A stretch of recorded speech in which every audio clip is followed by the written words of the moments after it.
Next one. If R be a relation on N defined as R equal to A comma B such that A plus B means sum of the A and B again belongs to set of natural numbers. Check the reflexive, symmetric and transitive. So for that purpose, so what is our set? Given set is what? Set of natural numbers, means I will take some numbers as 1, 2, 3, so on. Yes. After that, R is given. What is R? A comma B such that A plus B belongs to N. So what is the reflexive property? What it tells? Reflexive property ಏನು ಹೇಳ್ತದಪ್ಪ ಅಂತಂದ್ರೆ element ಅನ್ನ ಅದನ್ನೇ compare ಮಾಡಬೇಕು. ಈಗ 1 ಅದಲ್ಲ, 1 ಗೆ 1 compare ಮಾಡಬೇಕು. Compare ಮಾಡಿ ಇದು ರೂಲ್ ಅಪ್ಲೈ ಮಾಡಬೇಕು. A ಇದ್ದಲ್ಲಿ 1 ಅದ, B ಇದ್ದಲ್ಲಿ 1 ಅದ. So then according to this rule 1 plus 1 we get what? 2. 2 is what? Natural number. Yes. ಅಂದ್ರೆ 1 comma 1 ಈ R ದಾಗ ಇರ್ತದ, no doubt. 1 comma 1 belongs to R. Why? 1 comma 1 A1 B1 1 plus 1 2. 2 is natural number. Similarly, you apply the same theory for second element. ಅದಕ್ಕೆ ಅದನ್ನೇ compare ಮಾಡ್ರಿ. 2 ನೇ comparison ಮಾಡ್ರಿ. 2 ನೇ ಕಂಪ್ಯಾರಿಸನ್ ಮಾಡಿದಾಗ A2 B2, then it becomes what? 2 plus 2 4. 4 is what? Natural number, no doubt. 2 comma 2 belongs to R. Or if you take 3 ನೇ comparison ಮಾಡ್ರಿ. A3 B3, 3 plus 3 we have 6. 6 is a natural number, no doubt. 6 is what? Natural number. That's why 3 comma 3 belongs to R. You next ಯಾವುದೇ elements ತಗೊಳ್ರಿ. Next ಯಾವುದೇ elements ತಗೊಳ್ರಿ. 4 ತಗೊಳ್ರಿ. Next ಇಲ್ಲಿ 4 ತಗೊಂಡ್ರಂದ್ರ 4 comparison ಮಾಡ್ರಿ. 4 plus 4 is what? 8. 8 natural number. 5 ತಗೋರಿ, 6 ತಗೋರಿ, 7 ತಗೋರಿ. ಅದಕ್ಕೆ ಅದನ್ನೇ ಕಂಪೇರ್ ಮಾಡಿ ಆಡ್ ಮಾಡಿದಾಗ ಬರೋ ಆನ್ಸರ್ ನ್ಯಾಚುರಲ್ ನಂಬರ್ ಆಗೇ ಆಗ್ತದೆ. ಇದ್ರೊಳಗೆ ಲಿಮಿಟೆಡ್ ಎಲಿಮೆಂಟ್ಸ್ ಅವ. ನೀವು ಎಷ್ಟೇ 1000 ಎಲಿಮೆಂಟ್ಸ್ ತಗೋರಿ, ಎಷ್ಟೇ ಎಲಿಮೆಂಟ್ಸ್ ತಗೋರಿ, ಪ್ರತಿಯೊಂದಕ್ಕೂ ರೂಲ್ ಅಪ್ಲೈ ಆಗ್ತದೆ. ಅಂದ್ರೆ ಪ್ರತಿಯೊಂದರ ಡಬಲೆಟ್ ಈ ತರ ಬರಲಿಕ್ಕೆ ಸಾಧ್ಯ ಇಲ್ಲ. ಈ ಸಪೋಸ್ ಇಲ್ಲಿ ಇನ್ ಬಿಟ್ವೀನ್ 100 ಬಂದಿರಬಹುದು ಅಂತ ಇಟ್ಕೊಳ್ಳಿ. 100 ಕಂಪ್ಯಾರಿಸನ್ ಮಾಡ್ರಿ. A100 B100 means 100 plus 100 is what? 200. 200 is what? Natural number. Yes. ಅಂದ್ರೆ ಈ ಸೆಟ್ ಒಳಗ ಯಾವುದೇ ಎಲಿಮೆಂಟ್ ತಗೊಂಡು ಅದಕ್ಕೆ ಅದನ್ನೇ ಕಂಪ್ಯಾರಿಸನ್ ಮಾಡಿ ಆಡ್ ಮಾಡಿದ್ರೆ ಬರೋ ಆನ್ಸರ್ ಡೆಫಿನೆಟ್ಲಿ ಏನಾಗ್ತದೆ? ನ್ಯಾಚುರಲ್ ನಂಬರ್ ಇರುತ್ತೆ. ಅಂದ್ರೆ ರೂಲ್ ಫಾಲೋ ಆಗ್ತದ. ಪ್ರತಿಯೊಂದ್ರದ್ದು ಡಬ್ಲೆಟ್ ಬರಲಿಕ್ಕೆ ಸಾಧ್ಯ ಅದ. ಸೊ ಇದ್ರೊಳಗೆ ಸಾಕಷ್ಟು ಎಲಿಮೆಂಟ್ಸ್ ಅವ. ಸೊ ಅದಕ್ಕೆ ಈ ತರ ಎಲಿಮೆಂಟ್ಸ್ ಕೊಟ್ಟಾಗ ಜನರಲ್ ಆಗಿ ಬರೆಯೋದನ್ನ ರೂಢಿ ಮಾಡ್ಕೋಬೇಕು. ಜನರಲ್ ಆಗಿ ಹೆಂಗ್ ಬರಿಬೇಕಪ್ಪ ಅಂತಂದ್ರೆ R is reflexive. R is reflexive. Why it is reflexive? Reflexive since ಇಲ್ಲಿ A ಕಾಮ B ಕೊಟ್ರು ಅಂದ್ರೆ A ಕಾಮ A belongs to R ಅಂತ ತಗೊಳ್ಳಿ. ಇಲ್ಲಿ X ಕಾಮ Y ಕೊಟ್ಟಿದ್ರು ಅಂದ್ರ ರಿಫ್ಲೆಕ್ಸಿವ್ ಆಗ್ತಿತ್ತಂದ್ರ X ಕಾಮ X belongs to R. Suppose ಇಲ್ಲಿ T1 ಕಾಮ T2 ಕೊಟ್ರೆ T1 ಕಾಮ T1, L1 ಕಾಮ L2 ಕೊಟ್ಟಿದ್ರ L1 ಕಾಮ L1. ಈಗ A ಕಾಮ B ಕೊಟ್ಟಾರ, so I will take for the reflexive property A ಕಾಮ A. ಇದು ಏನ್ ಇಂಡಿಕೇಟ್ ಮಾಡ್ತಂದ್ರ ಈ ರೀತಿ ಡಬಲೆಟ್ ಅಂತ ಇಂಡಿಕೇಟ್ ಮಾಡ್ತದೆ. ಪ್ರತಿಯೊಂದು ಡಬ್ಲೆಟ್ಗಳು ಆರ್ದಾಗ ಬರೀಲಿಕ್ಕೆ ಸಾಧ್ಯ ಅದ. ಯಾಕಪ್ಪ ಅಂತಂದ್ರ A ಪ್ಲಸ್ A ಪ್ಲೇಸ್ ಒಳಗೂ A ಅದ, B ಪ್ಲೇಸ್ ನಾಗನು A ಅದ. A ಪ್ಲೇಸ್ ಆಗ A ತಗೋರಿ, B ಪ್ಲೇಸ್ ನಾಗನು A ತಗೋರಿ. A plus A is what? 2A. That 2A gives what? Natural number. ಇದೇನ್ result ಬರ್ತಿರ್ತಲ್ಲ 1 plus 1 result 1 plus 1 is 2. Yes, ಈ ತರ natural number ಇರುತ್ತೆ. 2 plus 2 4, 3 plus 3 6. ಏನೇ ಬರಲಿ, that answer is belongs to set of natural numbers. That's why R is called as reflexive.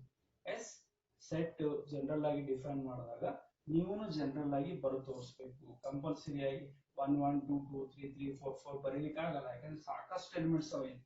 Set of natural numbers ಅಂತ ನಾನು, but ನಮಗೆ ಒಂದು imagination ಏನ್ ಬರ್ತಂದ್ರ n ಒಳಗೆ ಎಷ್ಟಾಗಿ ಎಲಿಮೆಂಟ್ಸ್ ಇರಲಿ ಅಷ್ಟು ಎಲಿಮೆಂಟ್ಸ್ ಗೆ ಇದು ರೂಲ್ ಅಪ್ಲೈ ಆಗ್ತದೆ. ಇಷ್ಟು ಮಾತ್ರ ಖಾತ್ರಿ. ಯಾಕಂದ್ರೆ ಫಾರ್ ಎಕ್ಸಾಂಪಲ್ ಯು ಟೇಕ್ 50 ನ ಕಂಪ್ಯಾರಿಸನ್ ಮಾಡಿ. A ದಲ್ಲಿ 50 ಅದ, B ದಲ್ಲಿ 50 ಅದ. 50 plus 50 is equal to what? 100. 100 is what? Natural number. ಅಂದ್ರೆ sum of the any two natural numbers is natural numbers. That is enough. ನೀವು ಬೇಕಾದ ಎಲಿಮೆಂಟ್ಸ್ ಒಂದು ಡಬ್ಲೆಟ್ ಬರಲಿಕ್ಕೆ ಸಾಧ್ಯ ಇದೆ, ಯಾಕಂದ್ರೆ ಪ್ರತಿಯೊಂದು ಡಬ್ಲೆಟ್ ರೂಲ್ ಅನ್ನ ಫಾಲೋ ಮಾಡ್ತಿದ್ದಾರೆ.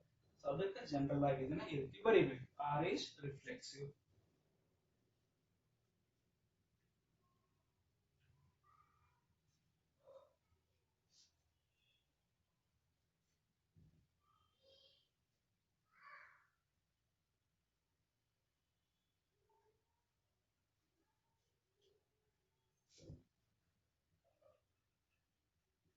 Next one we are thinking about a symmetric property.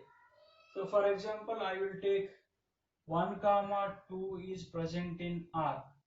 1 comma 2 R ದಾಗದ ಅಂತ ಹೇಳ್ತೀನಿ. ಯಾಕಪ್ಪ ಅಂತಂದ್ರೆ 1 plus 2 equal to 3. 3 is a natural number. ಅದಕ್ಕೆ 1 comma 2 R ದಾಗದ. ಸೊ ಇದನ್ನ AB ಅನ್ಕೊಳ್ಳೋಣ. ನೆಕ್ಸ್ಟ್ BC ಪೇರ್ ಸೆಲೆಕ್ಟ್ ಮಾಡ್ಬೇಕಾದ್ರೆ ಇದರಿಂದ ಸ್ಟಾರ್ಟ್ ಆಗಬೇಕು. ಸೊ ಅದಕ್ಕೆ ನಾನು 2 comma 3 ಅಂತ ಸೆಲೆಕ್ಟ್ ಮಾಡ್ತೀನಿ. 2 comma 3 ನು R ದಾಗದ ಅಂತ ಬರಿತೀನಿ. ಯಾಕಂದ್ರೆ 2 plus 3 equal to 5. 5 is also natural number. End with 2, start with 2, that's why I will treat it as a BC. 1 2 belongs to our AB, 2 3 belongs to our BC. Now our AC becomes what? 1 comma 3. ಇದನ್ನು R ದಾಗದ ಅಂತ ಹೇಳ್ಬೋದು. ಯಾಕಂತಂದ್ರೆ 1 plus 3 equal to what? 4. 4 is what? Natural number. So sorry, this is about a transitive property ಆಗ್ತದೆ. So now we are discussing about a symmetric property. Symmetric property ಅಂದ್ರೆ AB belongs to R, BA belongs to R. ಇದನ್ನಷ್ಟು check ಮಾಡಿದ್ರೆ ಸಾಕು. AB belongs to R, BA belongs to R.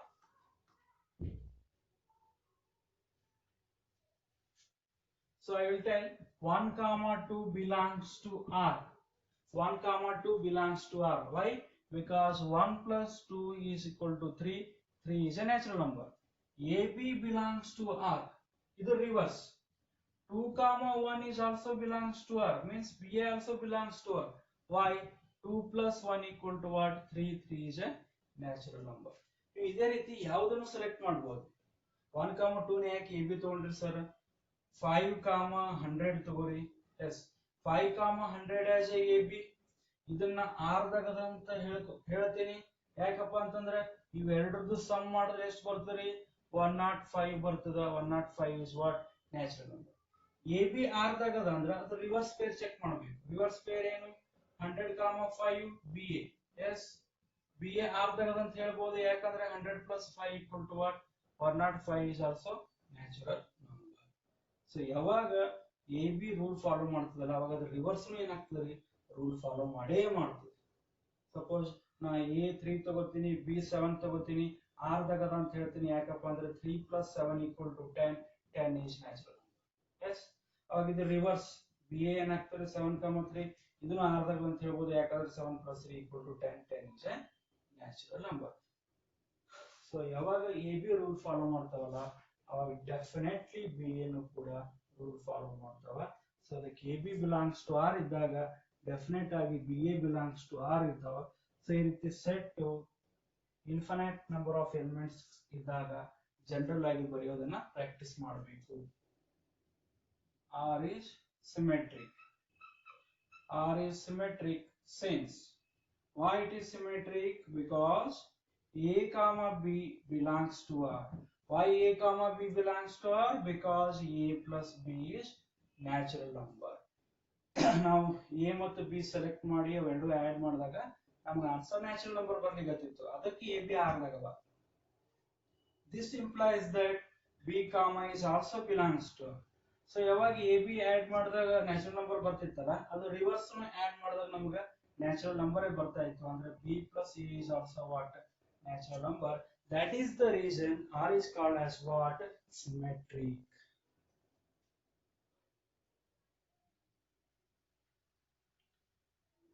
And one more property about transitive.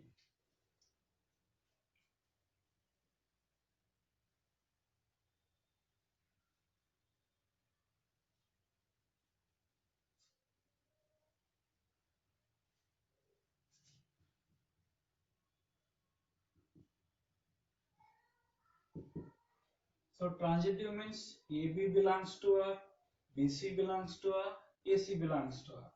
For example, I will take 1 comma 2 present in R. Why? Because 1 plus 2 equal to 3. 3 is a natural number. Means I will take this as a AB. Next BC ತಗೋಬೇಕಂದ್ರೆ B2 ಅದರಿ ಅದರಿಂದನೇ start ಆಗಂತ ಒಂದು peer ತಗೋಬೇಕು. I will take 2 comma 3. 2 comma 3 is R because 2 plus 3 equal to 5. 5 is a natural number. So means it is a BC. AB present ಇದ್ದಾಗ BC present ಇದ್ದಾಗ AC compulsory present ಇರಬೇಕು. ಇವಾಗ AC ಏನೈತ್ರಿ 1 comma 3. 1 comma 3 R ದಾಗ ಬರ್ತದಿಲ್ಲ check ಮಾಡೋಣ. 1 plus 3 equal to 4. 4 is a natural number. Yes, AC is also belongs to R. ಅಂದ್ರೆ ಯಾವಾಗ AB rule follow ಮಾಡ್ತದ ಯಾವಾಗ BC ರೂಲ್ ಫಾಲೋ ಮಾಡ್ತದಲ್ಲ for this problem, that time AC also follows the rule for this problem. That's why this is a transitive property. ಈಗ ಮೂರೇ peer ಯಾಕೆ ತಗೊಂಡಿರಿ sir ಅಂತ ಕೇಳಬಹುದು. ಫಾರ್ ಎಕ್ಸಾಂಪಲ್ ನೀವು 5 comma 7 ಬರ್ತಾವಲ್ರಿ 5 ಮತ್ತು 7 ಬರ್ತಾವಲ್ಲ ಇದ್ರಾಗ. ಓಕೆ 5 comma 7 R ದಾಗ ಇರ್ತದೆ. ಯಾಕೆ ಇರ್ತದಂದ್ರ 5 plus 7 equal to 12. 12 is a natural number. ಇದನ್ನ AB ಅಂತ ತಗೋತೀನಿ. ನೆಕ್ಸ್ಟ್ BC ಅಂತ ತಗೋಬೇಕಂದ್ರೆ ಇಲ್ಲಿ ಏನು ಎಂಡ್ ಆಗಿರ್ತದೆ ಅದೇ ತಗೋಬೇಕು. ಅದಕ್ಕೆ ಕಂಪಲ್ಸರಿ 7 ತಗೋ. ಇದ್ರ ಮುಂದೆ ನಾ 8 ತಗೋಬೇಕು ಅನ್ಕೊಂಡಿನಿ, ನೀವು 100 ತಗೋಬೇಕು ಅನ್ಕೊಂಡಿರಿ. ಎಸ್ ನೀವು 100 ತಗೋ. ಇದನ್ನ B comma C ಅಂತ. B comma C also belongs to R. Why? Because 7 plus 100 equal to 107 is also natural number. AB natural number ಆಯ್ತು, BC ನೂ natural number ಆಯ್ತು. ಸಮ್ ಮಾಡಿದಾಗ ಅವಾಗ ಆಟೋಮೆಟಿಕಲಿ ನಮ್ದು A comma C ಏನಾಗ್ತದೆ 5 comma 100 ಅಂಬೋದು AC ಆಗ್ತದೆ. ಇದನ್ನು R ದಾಗ ಇರ್ತದೆ. ಯಾಕೆ ಇರ್ತದೆ ಅಂದ್ರೆ 5 plus 100 equal to 105. 105 is also natural number. That's why that is also belongs to R. ಅಂದ್ರೆ according to this problem AB BC AC ಎಲ್ಲವೂ ರೂಲ್ ಫಾಲೋ ಮಾಡ್ತಾವ. ಯಾವುದೇ ತಗೊಂಡ್ರು ರೂಲ್ ಫಾಲೋ ಮಾಡ್ತಾವ. ಅದಕ್ಕೆ ಇದು ಟ್ರಾನ್ಸಿಟಿವ್ ಅಂತ ಕರೀಬಹುದು. ಸೊ ಈ ರೀತಿ ಸೆಟ್ ಒಳಗ ಬಹಳಷ್ಟು ಎಲಿಮೆಂಟ್ಸ್ ಇದ್ದಾಗ ಜನರಲ್ ಆಗಿ ಡಿಫೈನ್ ಮಾಡೋದನ್ನ ಜನರಲ್ ಆಗಿ ಎಕ್ಸ್ಪ್ಲನೇಷನ್ ಮಾಡೋದನ್ನ ಕಲಿಬೇಕು.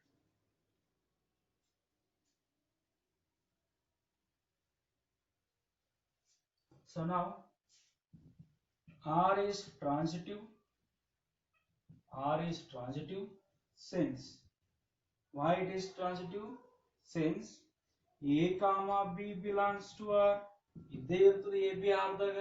ಯಾಕೆ ಇರ್ತದೆ ಅಂದ್ರ A plus B natural number ಆಗಿರ್ತದೆ. ಅದಕ್ಕೆ AB R ದಾಗ ಇರ್ತದೆ. ಅಂಡ್ B comma C ನು R ದಾಗ ಇರ್ತದೆ. ಯಾಕಂದ್ರೆ B plus C ಆಡ್ ಮಾಡಿ ನೋಡಿವಿ, ಅದರ ರಿಸಲ್ಟ್ ನ್ಯಾಚುರಲ್ ನಂಬರ್ ಬಂದದ. That time A comma C is also belongs to R. Why? Because A plus C is also natural number. That is the reason it is said to be transitive. Transitive ಆಗಬೇಕು ಅಂದ್ರೆ AB ನು rule follow ಮಾಡಬೇಕು, BC ನು rule follow ಮಾಡಬೇಕು, AC ನು rule follow ಮಾಡಬೇಕು. ಅವಾಗ ಮಾತ್ರ ಟ್ರಾನ್ಸಿಟಿವ್ ಆಗ್ತದೆ. ಸೊ ಇಲ್ಲಾಂದ್ರೆ ಇದು ಟ್ರಾನ್ಸಿಟಿವ್ ಆಗುತ್ತೆ.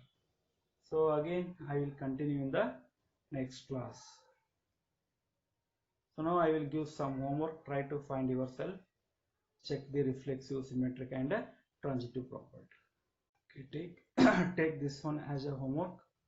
If A equal to 1 2 3, R be a relation on A given by R equal to A comma B such that A minus B belongs to Z. Check reflexive, symmetric and transitive. So again I will continue in the next class.